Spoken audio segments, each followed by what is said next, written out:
Goedenavond, welkom bij Omroep Zeeland. Straks het weekoverzicht, maar eerst het nieuws van vandaag in onze provincie.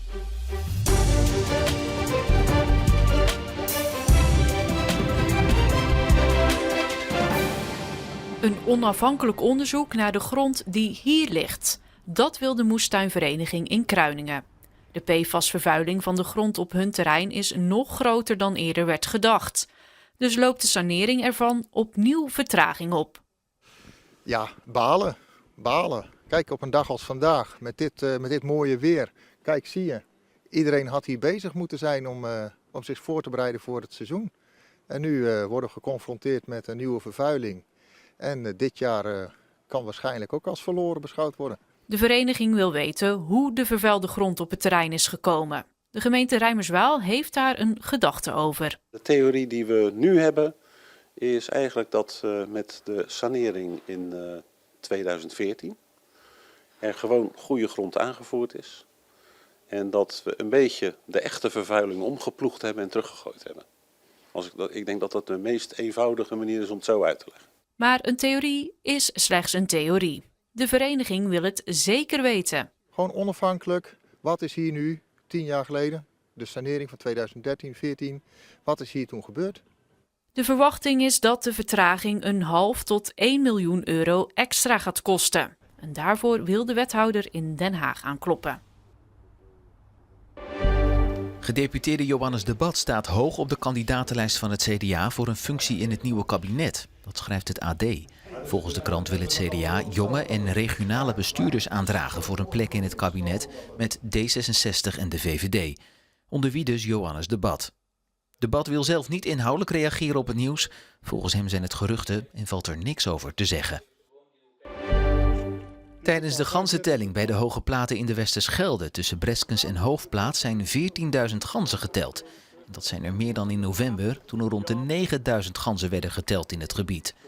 De Hoge Platen zijn een populaire slaapplaats voor ganzen, omdat er weinig bedreigingen van buitenaf zijn voor de vogels. Toekomstige ouders met een kleine portemonnee kunnen sinds deze week bij de Kledingbank in Middelburg een gratis baby-startpakket halen. Een baby-startpakket is eigenlijk een pakket bedoeld voor wanneer de baby geboren wordt, dat alle spullen daarin zitten die een baby nodig heeft. Er zit bijvoorbeeld een jasje in, er zit dus allerlei kleding in, maar ook spulletjes voor het bed. Een capeje, een kruik, bed warm te houden. Ja, en dat werkt gewoon super. Het project is een initiatief van de Walcherse gemeente in navolging van andere Zeeuwse gemeenten. We zien eigenlijk dat het heel belangrijk is dat elke baby een kansrijke start nodig heeft. En dat begint al in de zwangerschap, bij de eerste 1000 dagen van de baby. En het is dus heel belangrijk dat er zo'n pakket is voor elke ouder in de gemeentes. De Walcherse gemeente verwacht jaarlijks zo'n 50 pakketten uit te delen. Poep. We praten er liever niet over. Het is vies, ongemakkelijk en zeker geen onderwerp voor bij het eten. Maar vandaag werd een uitzondering gemaakt, want tijdens lunchtijd in Museum Terra Maris in Oostkapelle werd hier uitgebreid over gesproken. Tijdens een workshop over het nut van mensenpoep. Waar nu heel anders mee om wordt gegaan dan in vroegere tijden. Een circulair systeem was er met mensenpoep, maar op een gegeven moment is dat eruit gegaan omdat kunstmest heel effectief was om heel snel planten te laten groeien. En als je kijkt naar verschillende onderzoeken over wat mensenpoep, hoe planten groeien op mensenpoep, dan zie je dat dat een vergelijkbare resultaat is. Een smerige bende werd het niet. Deelnemers hoefden niet met hun handen in allerlei uitwerpselen te vroeten. In plaats daarvan leerden ze vooral hoe belangrijk ontlasting eigenlijk is. Heel leerzaam, want we kunnen ervan leren dat de mensenpoep eigenlijk helemaal niet gerecycled wordt en helemaal niet teruggaat in ons ecologisch systeem op dit moment. En dat dat wel zou kunnen. Meesters heeft dat geprobeerd en haar poep in compost verwerkt. En dat rook naar... Naar normale zand. Dus je rookt niet dat er poep in zat? Nee. Het museum heeft ook nog een tentoonstelling over dierenpoep. En de functie daarvan die loopt tot en met 1 april. Geen grap. Een topaffiche in de tweede divisie, want Hoek krijgt Spakenburg op bezoek. De nummer 4 in die tweede divisie.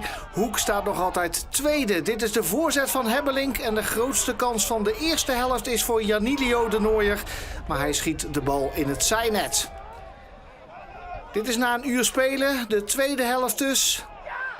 Hebbelink naar Aalterman. Die legt terug op de instormende Jarno Lyon en die scoort 1-0. Lyon zou eigenlijk op de bank zitten, maar omdat Dinsula thuis moest blijven om vader te worden, stond Lyon in de basis. En hij scoort dus de 1-0. En die stand houdt Hoek lang vast. Dit is de blessuretijd. Van Gogh kopt terug. En daar is Hero van Lopik. De invaller van Spakenburg zorgt voor de 1-1. En dat is ook de eindstand.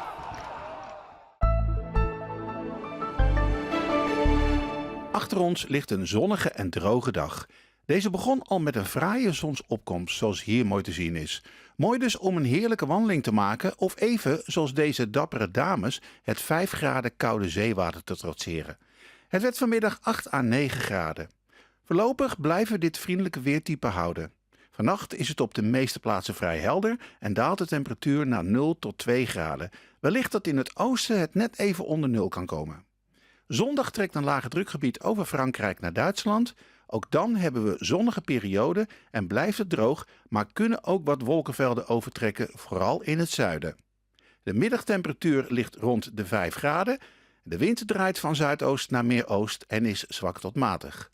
Maandagnacht is er op veel plaatsen lichte vorst met minima rond -1. Overdag is het bewolkt, maar is er ook af en toe zon met 's middags rond 3 graden. Iets kouder dus. Dinsdag volgt later op de dag regen en ook de dagen daarna verlopen wat wisselvalliger met overdag rond 7 à 8 graden. Tot zover het nieuws van vandaag. Graag tot zometeen bij het weekoverzicht.